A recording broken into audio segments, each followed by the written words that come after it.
I'm Jared Haynes, and this is Rogue Outdoors. Today I want to talk to you about how the Garmin InReach saved my life.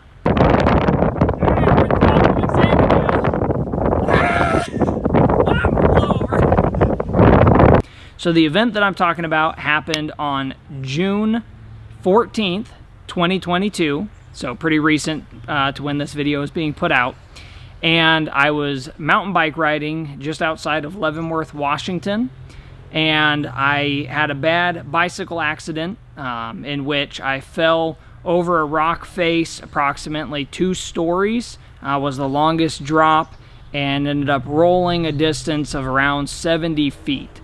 So to be sitting here in front of the camera and able to talk about this is quite the blessing. I didn't sustain a bunch of extreme injuries, but in the process I did get a lung contusion, was spitting up a lot of blood for the first couple days, and had I not had the Garmin InReach, I think that the odds of me being here would be considerably less. So let's talk about how that happened and a few other things of gear that I used that I think are really important in keeping me alive. And that leads up into this.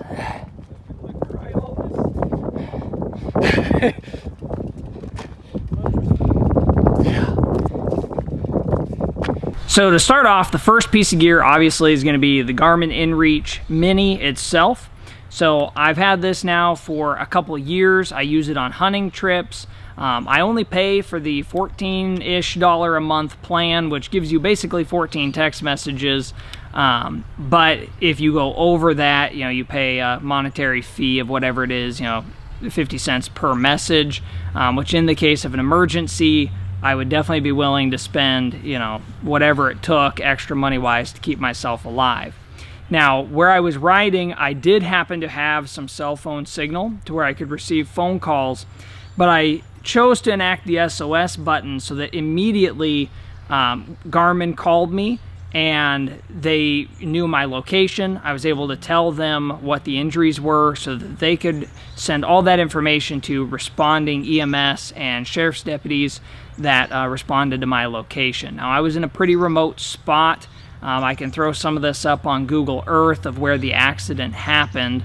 And it took the first paramedics that got to me approximately 2 hours to reach me after the incident. And it took almost 7 hours total from the time of the incident to the time I got down to the trailhead because of the steepness of the trail and other factors, as well as they needed to get my blood pressure up and a few other things before I could be moved. Now, the Garmin InReach was able to transmit all that information of where I was at immediately. So how it worked is you pop open the little side cap here, and it does a 15-second countdown on the screen to make sure that you want the SOS signal to be sent. As soon as that 15 seconds is done, it will transmit that SOS signal, and within just seconds, I received a phone call on my phone from Garmin, and they asked, what is the emergency? How, can we help? And I got to say, Garmin was amazing with their communication skills throughout the whole process. They continued to reach back out to me to get updates and to tell me how the response process was going with the different agencies that they had contacted on my behalf. 5 stars. Totally the best thing I could have imagined from Garmin. One other small thing I want to touch on with the Garmin InReach that doesn't pertain to my actual incident, but something that a lot of people may not necessarily know it could be useful for is in a lot of different road trips. I do camping in our trailer. There's a lot of places where you're going over mountain passes where you might not have cell phone signal. And the Garmin InReach can be extremely helpful there. If you blow a tire on your trailer, something goes out on the truck, I can send a text message from my phone to any other family members and say, hey, I had this issue, I need some help, I need you to call AAA or whatever and have somebody come up and help me. So that's just a side note I wanted to throw in here of if you're considering getting a Garmin InReach, something that you might not have thought of as it being useful for, and that's why I just continuously pay for the $15 a month plan, so I always have it no matter what I'm doing. If I need it, it pretty much rides along with me on any car rides, truck trips, anything like that. Now, another piece of gear I want to talk about that I had is this Bell helmet right here. If you look right here on the brim of the helmet, it took a pretty good impact. And this has, if you look on the back here, what's called MIPS.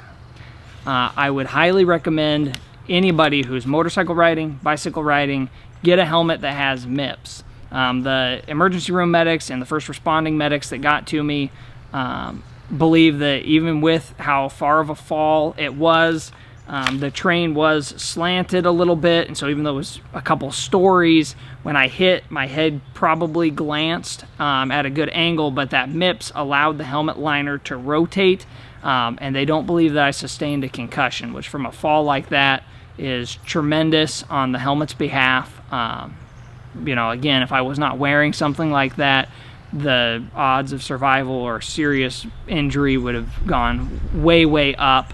And so I gotta say that helmet worked amazing. If you don't know about MIPS, definitely look into it. It's a great advancement in helmet technology, and I believe that played a big part.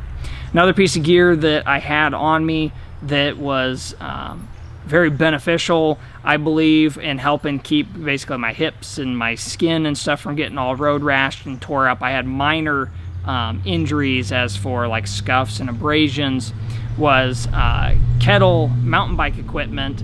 They make a bib for bicycle riding. I'll put that up here on the screen. Mine ended up getting cut off of me by first responders so that they could check me over for other pokes and injuries and bleeds and that kind of stuff. But that did two things really well. One, the material, when I was sliding down the rocks, didn't tear. It stayed really strong. It was a very, very good material. And the other thing that it did is that butt pad, when I came down and hit on my butt region, even though it only basically covers the middle portion of your butt, I believe gave that extra little bit of padding to help reduce some of the energy and shock that would be put in through my body. The main injuries that I sustained was a broken radial head in my left elbow, potentially a break, and a bad sprain in my wrist. We're still waiting to figure out exactly what happened with that. And then a lung contusion on the right lung. Other than that, it was just bumps, bruises, and other strain basically on the muscles from bouncing down the cliff. That lung contusion caused me to be spit up quite a bit of blood, and so my blood pressure at the time of the incident was very low, causing them to not be able to take me and just have me stand up and having to cart me out. I don't really have many pictures from the incident. I'll throw up a couple right now. This is basically looking down at where I fell from, and I ended up quite a bit farther down on the trail. And then here's a picture of the group basically getting me down to the ambulance. There was approximately 20 different people that helped in getting me out, from Chelan County Fire, the Chelan County Sheriff's Office, I'm sure Wenatchee Fire and EMS, and I'm not sure all the groups yet. I've still haven't had a chance to reach back out to them and say thank you for the amazing work. But I got to say the high mountain response that they gave was amazing. Top-notch quality in their response, their knowledge, the care that they took getting me down, the speed. Even though it may sound like a long time of 7 hours total, I was quite a ways up this very, very steep and tight trail. The last thing I really want to touch on before ending this video is the scouting that I had done prior to riding this bicycle trail. I had never ridden it before, and so I used Google Earth as well as Onyx Hunt Maps, but primarily Google Earth, to really look at the ridge line that we were going to be riding and major features. I obviously didn't plan on having a bad bicycle accident, but I wanted to know what obstacles were coming up next and major landmarks, and that ended up coming in extremely handy because where I took the accident, I'll throw up here the map, just a little bit farther up, there's a big rock roll location that was open. And while I was laying there, the emergency response team wanted to bring a helicopter in to see if they could rappel down and helicopter me out to the hospital. And because we're on an exposed ridge line, I felt that the wind probably would be too high for the helicopter to be able to hover steadily to be able to extract me out of there that way. And so through speaking with the emergency response people, I was able to explain to them a few points farther up the trail that if they got me onto the basically one-wheeled stretcher and started moving me out, by the time the helicopter could reach our location to see if the wind was too heavy, if they had already moved me, there would be other points that they could rappel down that would be open enough to get that team. It ended up being that the wind was too high, but because I knew the trail and was able to tell them a few points that were coming up, that they would still be able to do that, they agreed to putting me on the stretcher and getting me moving, which saved probably about an hour worth of time. Had I not have known the trail and what it looked like, I might not have been able to convince them essentially to get moving me ahead of time and not wait for the helicopter. So I hope this video answered some basic questions. I'm not sponsored obviously by Garmin. This is something I paid for, and I just can't say how, I'll never go anywhere in the mountains, in the woods, road trips without it. It was extremely helpful. At this point, I don't really have any information on medical bills or other things like that, but if you do have questions pertaining to that, once I do know, I will definitely put that in the comments of what some of the costs were. So if you're wondering basically how much it costs to almost die in a mountain biking accident, I'll put that information down there. But I hope you like this video.